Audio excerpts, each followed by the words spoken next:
तो स्टूडेंट्स, आज की क्लास के अंदर हम स्टार्ट करते हैं class 12 political science chapter number 2, एक दल का प्रभुत्व। और आज की क्लास से हमारी पार्ट 2 है। और लास्ट क्लास की वीडियो में हमने पढ़ा था कि जब हमारे देश के अंदर पहले 3 आम चुनाव हुए थे तो उन तीनों आम चुनावों के अंदर कांग्रेस का ही प्रभुत्व रहा था। तो हमारा जो देश का कल्चर था, हमारे देश की जो सिस्टम था, वो और देश के सिस्टम से कैसा अलग था, वो सब डिफरेंस हमने पढ़े थे। और आज की क्लास की वीडियो में पढ़ेंगे कि कांग्रेस जो 3 आम चुनावों से बार बार जीतती हुई आ रही थी, उसके क्या क्या कारण थे। तो उसके कुछ कारण मैंने यहाँ लिख रखे हैं। तो फर्स्ट कारण आता है हमारे पास, स्वतंत्रता संग्राम में महत्वपूर्ण भूमिका निभाई थी कांग्रेस ने। फिर दूसरा आता है सुसंगठित पार्टी थी। तीसरा सबसे पुराना राजनीतिक दल था हमारे भारत का ये। फिर पार्टी का राष्ट्रीय व्यापी नेटवर्क। फिर प्रसिद्ध नेता, सबको समेटकर मेल जोल के साथ मिलाकर रखने की प्रकृति थी इस पार्टी के अंदर। फिर भारत की चुनाव प्रणाली। तो बेसिकली ये कुछ कारण थे जो कि कांग्रेस का प्रभुत्व चलता आ रहा था 3 आम चुनावों से, क्योंकि उसके अंदर ये ट्रिक थी कि सभी को मेल जुलाकर चलना है, सबको मिलाकर चलना है, किसी के साथ भेदभाव नहीं करना। और उसके अंदर कई सारे वरिष्ठ नेता भी थे जिनके अंदर ये समझदारी थी। तो ये थे हमारे कुछ कारण। अब हम नेक्स्ट टॉपिक की तरफ मूव करते हैं। तो स्टूडेंट, जैसे कि हमारी कांग्रेस सरकार पिछले 3 आम चुनावों से बार बार आती जा रही थी, चुनाव के अंदर जीतती जा रही थी, तो उसके कुछ और ब्रीफ में पॉइंट लिखे हैं मैंने। पहला पॉइंट ये आता है कि कांग्रेस पार्टी की एक विचारधारात्मक गठबंधन की है। यानी कि कांग्रेस पार्टी जो है वो एक विचारधारात्मक गठबंधन है। उसके अंदर कांग्रेस में किसान, उद्योगपति, शहर के रहने वाले और गांव के निवासी, मजदूर और मालिक एवं मध्यम एवं उच्च वर्ग और जाति सभी को जगह मिल जाती है। ठीक है, यानी कि चाहे वो किसी भी जाति से रिलेट करता हो, किसी भी उच्च वर्ग से, नीचे वर्ग से, शहर में रहने वाले, गाँव में रहने वाले, मजदूर, किसान, उद्योगपति, सभी के लिए यहाँ पे समान कानून होती है, समान सब चीज़ होती है। मतलब एक तरह से सभी को एक साथ लेके चलने का इसके अंदर ट्रिक होती है कसमें कांग्रेस के अंदर।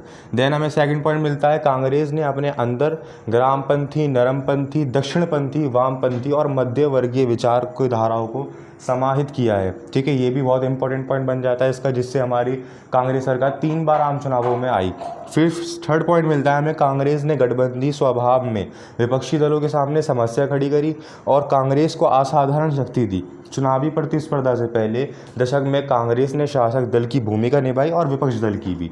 और फोर्थ पॉइंट आता है हमारा, इसी कारण भारतीय राजनीति के इस कालखंड को कांग्रेस प्रणाली कहा जाता है। यानी कि जो शुरुआत के 3 आम चुनाव हुए थे उसको कांग्रेस प्रणाली के नाम से भी जाना जाता है। तो ये थे हमारे कुछ ब्रीफ पॉइंट्स, ताकि अगर 6-7 नंबर का क्वेश्चन आ जाए तो ये हम लिख सकें। अदरवाइज जो मैंने अभी छोटे से पॉइंट निकलवाए थे जो कुछ लाइनों में लिखे हुए थे, वो 3-4 नंबर के क्वेश्चन के अंदर हम लिख सकते हैं। अब नेक्स्ट टॉपिक की तरफ मूव करते हैं, क्या मिलता है। तो स्टूडेंट्स, अब हमारे पास टॉपिक आता है विपक्षी पार्टियों का उद्भव। तो विपक्षी पार्टी जो निकल कर आ रही थी उनके कुछ पॉइंट्स हैं कि 1950 के दशक में विपक्षी दलों का लोकसभा अथवा विधानसभा में बहुत कम प्रतिनिधित्व मिला। और दूसरा, ये विपक्षी दलों के शासक दल कांग्रेस पर अंकुश रखा। फिर तीसरा पॉइंट आता है, लोकतांत्रिक राजनीति में विकल्प की संभावना को जीवित रखा। विपक्षी दलों की मौजूदगी ने शासन व्यवस्था को, लोकतांत्रिक चरित्र को बनाए रखा। यानी कि जो विपक्षी दल उभर के आ रहे थे हमारे पास, तो उनका शुरुआत के अंदर विधानसभा में, लोकसभा में काफ़ी प्रतिनिधित्व कम था, यानी काफ़ी कम संख्या थी। और फिर जो विपक्षी दल निकल कर आ रहे थे वो कांग्रेस की वजह से आ रहे थे, क्यों, कहीं कांग्रेस ही पूरे देश के ऊपर हमेशा राज ना करती रहे।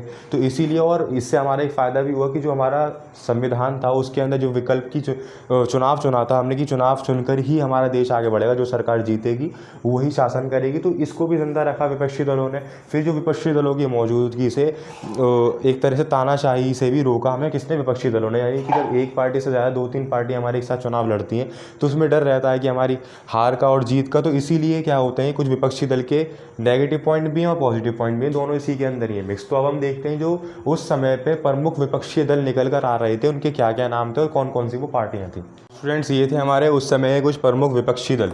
तो पहले नंबर पे आती है समाजवादी दल। 1948 में कांग्रेस से अलग एक नया दल बन गया था। फिर दूसरी आती कम्युनिस्ट पार्टी यानी ऑफ इंडिया। तो ये बना था 1935 में, कांग्रेस में एक समूह ही था ये। फिर 1941 में कांग्रेस से अलग हो गया, एक न्यू पार्टी इसने बना ली थी। फिर थर्ड आती है भारतीय जनसंघ सॉरी। तो ये बना था हमारा 1951 में, एक गठन तैयार हुआ। और फोर्थ आता है स्वतंत्र पार्टी, 1959 में गठन। तो उस टाइम पर ये प्रमुख विपक्षी दल थे जो कि लोकसभा और विधानसभा के बीच में दोनों के अंदर मतलब एक डिबेट सी चल रही थी कि भाई जब चुनाव होंगे तो ये भी साथ में खड़े होंगे, इससे कांग्रेस का ही प्रभुत्व बना नहीं रहेगा।